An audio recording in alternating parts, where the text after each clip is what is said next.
जी अस्सलाम वालेकुम। आज हम एक नया टॉपिक शुरू करेंगे जिसका नाम है मेथड्स, या फिर इनको फंक्शंस भी कहा जाता है। मेथड और फंक्शन में क्या फ़र्क है ये भी हम कवर करेंगे। उसके अलावा हम एक मेथड के स्ट्रक्चर को भी समझने की कोशिश करेंगे। तो आइए जल्दी से शुरू करते हैं।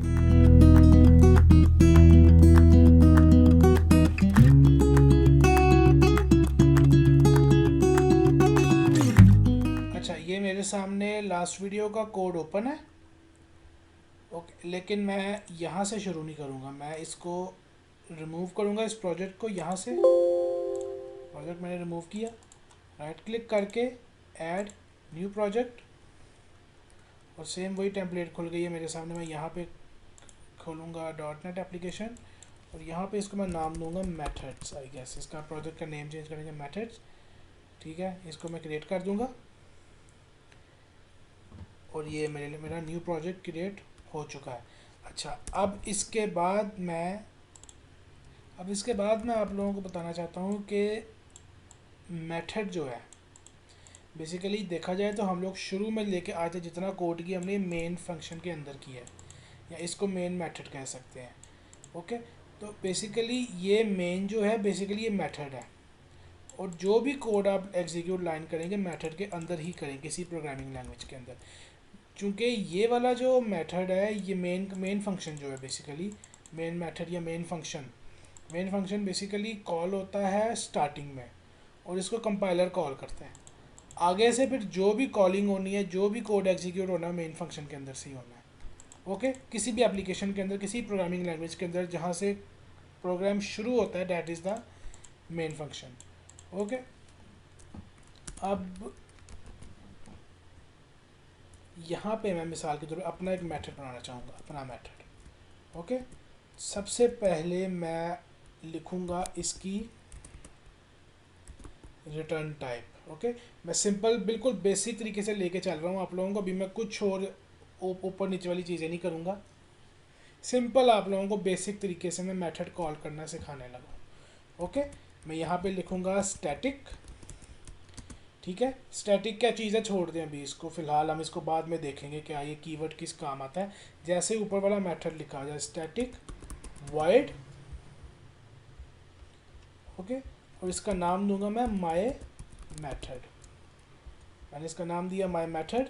यहाँ मैंने लगाई दो ब्रैकेट्स, ये जो स्क्वायर राउंड ब्रैकेट्स हैं। राउंड ब्रैकेट्स लगाने के बाद मैं इसका स्कोप डिफाइन करूँगा। स्कोप कैसे डिफाइन होगा? कर्ली ब्रेसेस से। कर्ली ब्रेसेस से मैंने स्कोप डिफाइन कर दिया। अब यहाँ पे मैं जो भी कोड एग्जीक्यूट कर लिखना चाहूँगा, लाइक मैं लिखता हूँ यहाँ पे, मैं लिखता हूँ this is implementation of my method. Okay, ये मैंने लिखा। उसके बाद मैं लिखता हूँ फॉर लूप लगाता हूँ इसके अंदर। फॉर लूप लगा के मैं 10 टाइम्स एग्जीक्यूट कराता हूँ। लिखता हूँ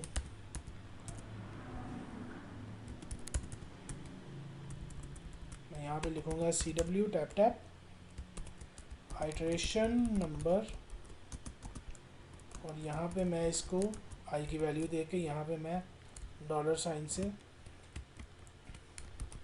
इसको प्रिंट करा दूँगा। ओके, देयर वी गो।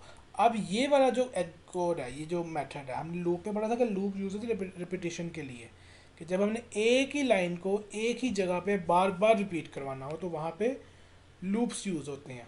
लेकिन अगर हमने एक लाइन ऑफ कोड को या एक कोड ब्लॉक को, जैसे कि ये मैंने कुछ कोड ब्लॉक लिखा है, ठीक है, ये मेरा कुछ कोड है, मैं चाहता हूँ कि मुझे अभी इसको एग्जीक्यूट करवाना है, फिर आगे कुछ 50 लाइनों के बाद 10 लाइनों को फिर दोबारा एग्जीक्यूट करवाना है, फिर सेम कोड मुझे बार बार रन करना है अपने प्रोग्राम के अंदर। लॉजिक मेरी ऐसी बन रही है कि मेरी रिक्वायरमेंट ऐसी है सॉफ्टवेयर की कि मुझे ये ऐसे इसको बार बार जो है ना, इंटरवल के बाद एक ही कोड ब्लॉक बार बार एग्जीक्यूट होगा। तो उसके लिए मेथड यूज़ होते हैं। मेथड क्या होगा? यहाँ पे मैंने अपना कोड ब्लॉक जो है मेथड के अंदर लिख दिया। इस मेथड के अंदर अब मैं इसको बस यहाँ से कॉल करूँगा। जैसे ही मैं कॉल करूँगा, जैसे मैं कॉलिंग करने लगा हूँ माय मेथड, और मैंने ब्रैकेट्स लगा के इसको कॉल कर दिया। अब देखें, मैंने इसका नाम लिखा, जो नाम यहाँ पे था, और एंड पे मैंने कॉलन लगा दिया। बस समझ लो कि ये मेरा जो मेथड है ये कॉल हो चुका है। ओके, ये मेथड मेरी मेथड की कॉलिंग हुई है। अच्छा, अब इसके बाद मैं सिर्फ इसको एग्जीक्यूट करूँगा। यहाँ मैं लिख लेता हूँ कंसोल डॉट, एक सेकेंड, हाँ, कंसोल डॉट रीड लाइन, और स्क्रीन को रोकने के लिए। अच्छा, ये करूँगा। उसके बाद मैं यहाँ पे आप लोगों को एक दफ़ा एग्जीक्यूट करके दिखाता हूँ इस तरह से, लाइक दिस। ये आप देख सकते हैं यहाँ पे ये जो मेरा कोड ब्लॉक जो मैंने उस मेथड के अंदर लिखा था वो सारा एग्जीक्यूट हो गया।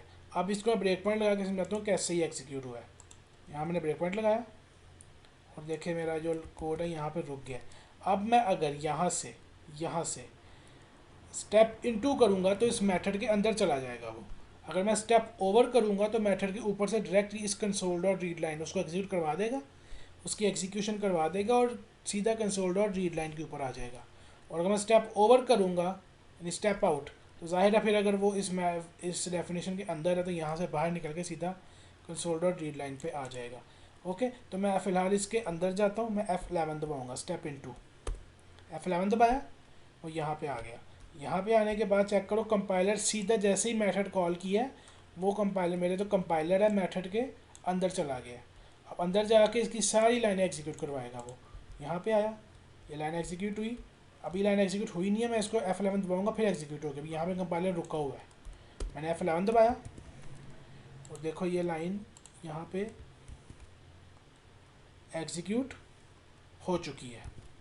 ओके, ये मेरी एक गेम की यूआई, मैं नई गेम डिज़ाइन कर रहा हूँ उसकी यूआई है। तो फ़िलहाल ये पता नहीं स्क्रीन खुल गई आपके सामने, बहरहाल मैं आप लोगों को ये भी सब कुछ कराऊंगा गेम डेवलपमेंट में, यूज़र इंटरफेस वगैरह, और जो भी हमारे जो टॉपिक्स हैं ना मेजर, जो कि गेम डेवलपमेंट हमारा मेजर जो कोर्स इस चैनल को बनाने का मकसद ही ये था कि मैं पाकिस्तान में या इंडिया में जो हमारी जो लोग स्टूडेंट्स हैं और करियर डिफाइन करें आईटी में, वो गेम डेवलपमेंट को basically as a career option choose करें। ओके, अच्छा, इसके बाद इस लाइन के ऊपर आ गया ये F11 मैं दबाऊंगा, फिर वो एग्जीक्यूट करेगा जो भी लूप के आइट्रेशन आप लोग लास्ट वीडियो में पढ़ चुके हैं। मैं इसको डायरेक्टली ही कंटिन्यू करता हूँ यहाँ से, and there you can see कि उसने वो आउटपुट जनरेट कर दिए जो कि मैंने मेथड की कॉलिंग में उसको कहा था कि प्रिंट करवाऊँ। ओके, अच्छा, अब ये सिंपल हमने एक मेथड बनाया और उसको हमने कॉल किया, सिंपल हमने बस ये डिज़ाइन किया। अगर for example thousands of lines का कोड हो, यहाँ पे कोई थाउजेंड्स ऑफ लाइंस का कोड हो और मुझे वो कोड बार बार एग्जीक्यूट कराना पड़ता है अपनी किसी भी सॉफ्टवेयर के अंदर, तो मैं बार बार थाउजेंड ऑफ लाइन का कोड नहीं लिखूंगा, मैं एक मेथड के अंदर डाल दूंगा उसको और फिर उसको एग्जीक्यूट करवाऊंगा। कैसे, मैं आपको दिखाता हूँ। यहाँ पे मैं ये पूरा जो कोड ब्लॉक मैंने लिखा है ना मेथड का, इसको मैं करता हूँ कट। ये जो मैंने ये वाला कोड लिखा है ना, इसको मैंने Ctrl+X दबा के कट किया, यहाँ पे बंद करो इसको, यहाँ मैंने पेस्ट कर दिया और ये मेथड मैंने रिमूव कर दिया। ओके, अब मिसाल के तौर पर ये मेरा कोड है, इसको मैं आप लोगों को तरीका बता दूँगा मेथड जनरेट करने का, शॉर्टकट वे। ये तो मैंने खुद जनरेट करके दिखाया ना आपको, शॉर्टकट वे लाइक ये मैं कोड चाहता हूँ मेथड के अंदर डाल दूँ, तो मैं इस पूरे कोड ब्लॉक को सिलेक्ट करूँगा, ये जितना कोड है इसको मैंने सेलेक्ट किया और Ctrl+RM, ओके, Ctrl+RM मैंने दबाया और देखो उसने खुद ब खुद मेथड जनरेट कर दी। जिसका नाम देता हूँ माई मेथड, सिर्फ माई मेथड टाइप करें आप, माई मेथड, और एंटर दबा दें, देयर यू गो। यहाँ पे इसने एक और कीवर्ड ऐड किया प्राइवेट। ये क्या चीज़ है अभी मैं नहीं पढ़ा रहा इसको, हम जब ये आगे जाएंगे टॉपिक्स आएंगे तब हम इसको देखेंगे। फ़िलहाल इसको रिमूव कर दें और ये देखें जो हमने पहले कोड ब्लॉक लिखा था वही कोड ब्लॉक दोबारा आ चुका है। इसको मैं स्टार्ट करके एग्जीक्यूट करके देखेंगे तो वो इम्प्लीमेंटेशन हमारी हो गई। Okay, simple as it is. यहाँ तक मेरा ख्याल है क्लियर होगा आप लोगों को। अब आगे चलते हैं। अगला जो हमारा मेन पॉइंट है समझने वाला वो है रिटर्न टाइप।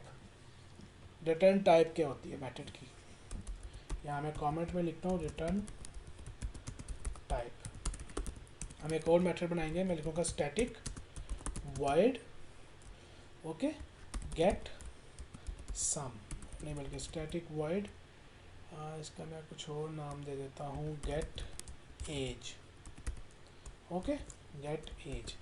इसको रिटर्न किया, यहाँ पे मैं लिखता हूँ इंटीजर एज क्योंकि यहाँ पे इसको थोड़ा क्लीन कोड करते हैं। कंसोल डॉट, आप मेरे साथ साथ प्रैक्टिस करें ताकि आप लोगों को ये समझ आए। Console dot write please enter your age. Okay, so there we go, please enter your age, integer age is equal to integer dot parse. Simple हम इनपुट लेंगे यूज़र से एज की, console dot read line. Okay, there you go. और उसके बाद मैं यहाँ पे रिटर्न कर दूंगा उस एज को। ओके, अब देखो मुझे यहाँ पे वो एरर दे रहा है, ये मुझे यहाँ पे बग बता रहा है कि मेरी गेम के अंदर कंपाइलेशन एरर है कि रिटर्न कर रहा है एज। वो कह रहा है कि मेरा जो गेट एज का जो फंक्शन है ना वो है वॉइड। वॉइड मीन्स नल, खाली, कुछ भी नहीं है, ख़त्म। ठीक है, ये कोई किसी किस्म की रिटर्न डाटा नहीं कर सकता। अगर मैं इसको खाली रिटर्न करूँ लाइक दिस, और मैं खाली ऐसे ही रिटर्न लिख दूँ तो फिर ये एक्सेप्ट कर लेगा। यहाँ पे मैं इसको खाली रिटर्न लिख देता हूँ इस फंक्शन को, जैसे मैं चाहता हूँ कि जैसे ही फंक्शन एग्जीक्यूट हो जहाँ से ये रिटर्न कर जाए, या फिर ये ऊपर से रिटर्न कर जाए यहाँ से। ठीक है, तो देखो मुझे वो एरर दे रहा है कि अनरीचेबल कोड डिटेक्टेड, कि जब यहीं से रिटर्न कर जाना है तो ये वाला जो कोड है यहाँ तो आएगा ही नहीं कंपाइलर। ठीक है, तो वॉइड फंक्शन ना रिटर्न खाली एम्प्टी रिटर्न कर सकता है, लेकिन मैं चाहता हूँ मैं यहाँ से इस एज की वैल्यू जो भी यूज़र देगा मैंने वो रिटर्न करवानी है। मैं वो वैल्यू वापस लेके मेरा कंपाइलर यहाँ पे आए जिधर से उसने एग्जीक्यूट किया है। तो मैं यहाँ पे इसकी जो रिटर्न टाइप है वो इंटीजर कर दूँगा, क्योंकि मैं चाहता हूँ मैंने इंटीजर टाइप का डाटा रिटर्न करवाना है। तो integer age. Okay, I hope आप लोगों को रिटर्न टाइप। अब यहाँ पे मैं क्या करूँगा, इस मेथड को मैं कमेंट करता हूँ मैं। ओके, मैं यहाँ पे लिखूँगा इंटीजर, बल्कि मैं सिंपली मेथड कॉल करता हूँ जैसे मैंने ऊपर किया। सिंपल मैं मेथड कॉल करूँगा गेट एज, कॉल किया। ओके, अच्छा अब इसको मैं कॉल करके तो एग्जीक्यूट करता हूँ, तो देखो मेरा जो फंक्शन है वो आ गया इस, बल्कि मैं इसको ना ब्रेक पॉइंट लगा के समझाता हूँ ताकि आप लोग समझ आते। काफ़ी ये ना थोड़ा डीप पॉइंट है आप लोगों को, क्योंकि मैं यही सोच के चलता हूँ कि आप लोगों ने वही कुछ देखा जो कि मैंने आपको पिछली वीडियोज़ में बताया है। तो जो चीज़ें आपने नहीं पढ़ी मैं आप लोगों को वो स्टेप बाय स्टेप ही बताऊँगा।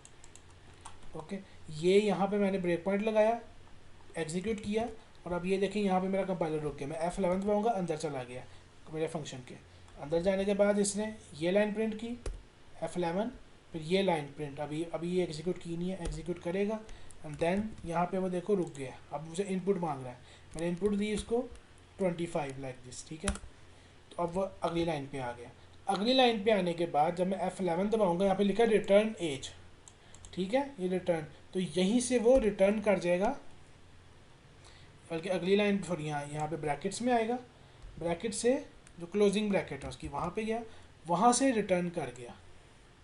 वहाँ से रिटर्न किधर किया, जहाँ से वो आया था, यानी इधर से इसने वो फंक्शन के अंदर गया था, इसी यहीं से फंक्शन से वापस कंपाइलर उसी जगह पे आ गया जहाँ से वो एंटर हुआ था मेरे गेट एज के फंक्शन में।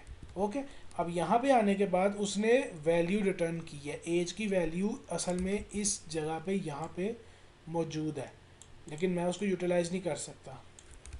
यहाँ पे वैल्यू मौजूद है, उसको यूटिलाइज़ करने का तरीका क्या है, सिंपल तरीका बताता हूँ। इंटीजर यहाँ पे डिक्लेयर करें, integer result is equal to, okay, उससे होगा ये कि जो भी वैल्यू यहाँ पर आएगी उसको डायरेक्टली हम सेव करवा देंगे इस वाले वेरिएबल के अंदर। और मैं यहाँ पे इसको प्रिंट करवाता हूँ, कंसोल डॉट राइट लाइन, बल्कि सिंपल यहाँ पे लिखता हूँ योर एज इज़, यहाँ पे रिज़ल्ट, और यहाँ पे मैं $साइन लगाता हूँ। ओके, अच्छा अब इसके बाद मैं इस प्रोग्राम को डायरेक्ट एग्जीक्यूट करता हूँ ब्रेक पॉइंट्स के बगैर। यहाँ पे वो आया, एज पूछी, उसने 25 एंटर किया, और यहाँ पे इसने कहा कि your age is 25, simple way. यहाँ पर से एक और तरीका भी है इसी प्रोग्राम को एग्जीक्यूट करवाने का। मैंने लाइन कमेंट की, मैं लिखता हूँ यहाँ पे CW tap tap your age is okay, यहाँ पे मैंने ब्रैकेट्स लगाई, डॉलर का साइन लगाया, और अब इन ब्रैकेट्स के अंदर मैं ये फंक्शन कॉल कर देता हूँ डायरेक्टली। ठीक है, अब होगा क्या, now listen to me very carefully, होगा क्या, मैं यहाँ पे ब्रेक पॉइंट लगाया, मैंने इसको मैंने स्टार्ट किया, तो देखो मेरा कंपाइलर यहाँ पे आके रुक गया। अब वो उसने कंसोल डॉट राइट लाइन का फंक्शन देखा है और देखा उसके अंदर एक और कॉलिंग हो रही है ये वाली, तो अब वो इस फंक्शन के अंदर जाएगा, इस फंक्शन के अंदर जाएगा, F11 दबाया, अंदर आ गया, उसने वो मुझसे वो इनपुट मांगी, मैंने इनपुट उसको दी है 20 35 52 देता है, वो भी रैंडम नंबर, एंटर किया। यहाँ से फिर वो वापस एज जो चेक करो, मेरी एज जो है मुझे दिखा रहा है इंटेलिजेंस मेरा 52 है। ओके, वेरिएबल में वैल्यू सेव, ये डाटा जो है वो रिटर्न करेगा वापस इधर ही, इसको F11 दबाया, वापस यहीं पे उसने वो वैल्यू रिटर्न कर दिया। और अब जब प्रिंट होगा, ये जो मेरा आउटपुट प्रिंट होगी योर एज इज़, तो गेट एज की जो वैल्यू यहाँ पे आई है वो प्रिंट होगी। तो मैं इसको F11 दबाता हूँ and there you can see your age is 52। कहने का मकसद ये है कि ये वाला जो फंक्शन है, ये जो फंक्शन कॉलिंग है, बेसिकली इसको वैल्यू के तौर पे लो।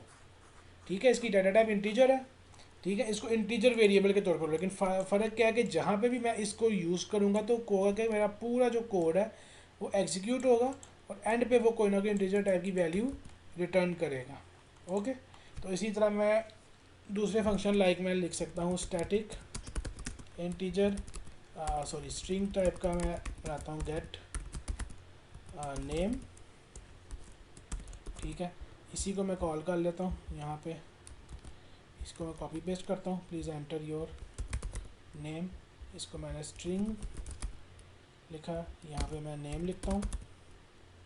ओके, ये मुझे रिमूव करना पड़ेगा इंटीजर डॉट पार्स, इसको रिमूव किया और ये नेम यहाँ से रिटर्न करवा देता हूँ। ठीक हो गया, सिंपल। इसको मुझे खैर आप लोगों को ये वाला जो तरीका शायद समझ में ना आया हो, लेकिन अगर आप सिंपल तरीके से करना चाहते हैं सिंपल तरीके से कर लें।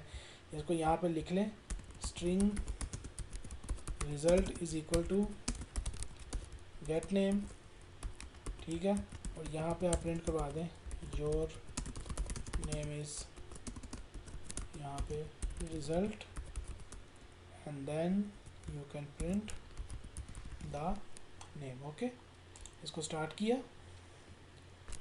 ओके, ये ब्रेक पॉइंट लगा, ब्रेक पॉइंट रिमूव करके मैं कंटिन्यू करता हूँ।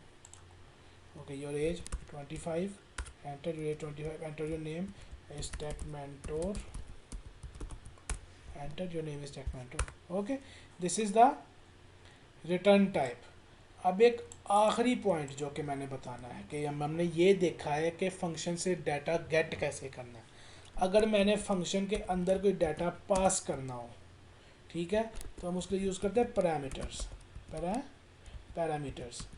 ओके, पैरामीटर लिखने का सिंपल तरीका क्या है मैं आपको बताता हूँ। यहाँ पे मैं यहाँ पे लिखता हूँ स्टैटिक इंटीजर टाइप का फंक्शन बनाया मैंने, इसलिए इसका नाम तो सम लिखा, और मैंने यहाँ पे क्या किया, इसके अंदर ब्रैकेट लगाई, यहाँ पे मैं दो इंटीजर डिक्लेयर करूँगा इसके ब्रैकेट्स के अंदर, एक num1 करूँगा, एक num2 करूँगा। ओके, एक num1 और एक num2, और फिर होगा क्या कि यहाँ पे मैं इसके अंदर मैं एक इंटीजर एक बनाता हूँ रिज़ल्ट के नाम से, इसी फंक्शन के अंदर result is equal to num1 plus num2, और चूंकि मेरी डाटा टाइप इंटीजर है तो मुझे कोई ना कोई इंटीजर लाजमी रिटर्न करना पड़ेगा ताकि मेरा एरर जो है ना यहाँ से रिमूव हो। वो मुझे कह रहा है कि इसकी डाटा टाइप तो आपने इंटीजर रख दी है और आपको इंटीजर रिटर्न नहीं करवा रहे, यहाँ से कोई इंटीजर लाजमी रिटर्न करवाना पड़ेगा, तो रिटर्न करूँगा मैं रिज़ल्ट को। ओके, या फिर सिंपल तरीका क्या है कि यहाँ से मैं करता यह हूँ कि इसको रिज़ल्ट रखने की ज़रूरत नहीं है, return num1 plus num2, simple मैंने ये लिख दिया।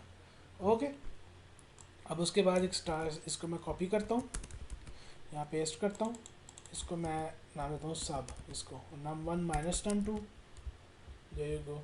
इसको मैं दूसरा फंक्शन बनाता हूँ मल्टीप्लाई का, ओके, मेरे साथ साथ प्रैक्टिस की ताकि आप लोगों को ये चीज़ों की ज़्यादा क्लैरिटी होगी। इस तरह अगर आप हाली देख रहे हैं वीडियो और हाल ये समझने की कोशिश नहीं कर रहे हैं, फिर इसका मतलब है कि आपको शायद कन्फ्यूजन रहेगी। साथ साथ प्रैक्टिस करेंगे और ये कॉन्सेप्ट ईजिली क्लियर होंगे। Okay, there we go. अब उसके बाद मैं यहाँ पे क्या करता हूँ, मैं यहाँ पे कंट्रोल के सी दबाया, यहाँ पे मैं console dot write enter the value of num1, ठीक हो गया, integer num1 is equal to integer dot parse console dot read line, ठीक है, console dot write enter the value of num2, there you go. और उसके बाद integer num2, ये दो नंबर्स की मैंने इनपुट ली, console dot read line. Okay, अब मैं क्या करूँगा, मैं फंक्शन कॉल करूँगा। मैं फंक्शन कॉल करूँगा, मैं लिखूँगा सम लिखूँगा num1 num2 का। वो क्या रिटर्न करेगा मुझे, सम के अंदर मैं जाता हूँ, यहाँ पे मैं सम के अंदर गया, सम मुझे क्या रिटर्न कर रहा है, num1 और num2 को प्लस कर रहा है, तो वो वैल्यू मेरी यहाँ पे प्लस हो जाएगी। मैं यहाँ पे लिखता हूँ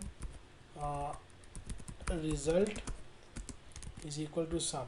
ओके, तो मैं यहाँ पे लिखता हूँ console dot write line, okay, sum की जो मेरी वैल्यू आएगी वो मैं रिज़ल्ट की फॉर्म में प्रिंट करवा देता हूँ, यहाँ पे $। और अब मैं थोड़ा सा ना बोले बगैर कोड करूँगा, आप लोगों ने एज इट इज़ इसको कॉपी करते जाना है, जैसे जैसे मैं कोड करूँगा आपने देख के कॉपी करना है इसको। Okay,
enter the value of num1 25, enter num2 75, इसको एंटर किया and then there you can see summation उसने मुझे रिटर्न की है।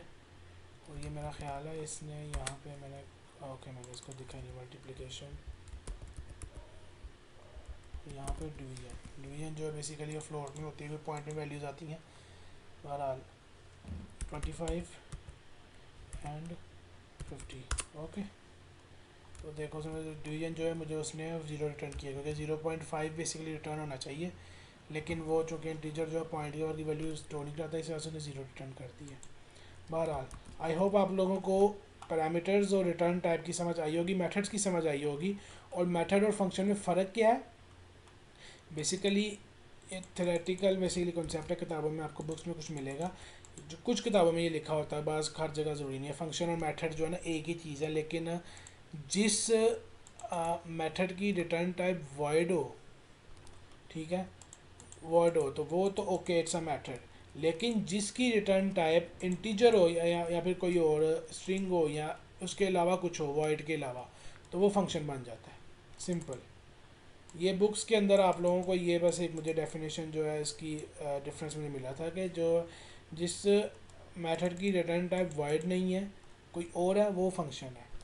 ओके, बस that's the only difference between method, लेकिन दोनों इंटरचेंजेबली यूज़ होते हैं दोनों टर्म्स, तो इससे कन्फ्यूजन है मेथड क्या है फंक्शन क्या है। ओके, आई होप आप लोगों को ये वीडियो आज के पसंद आया होगा। Please like this video, please comment your feedback and please subscribe to my YouTube channel. Thank you, मिलते हैं वीडियो में, अल्लाह हाफिज़।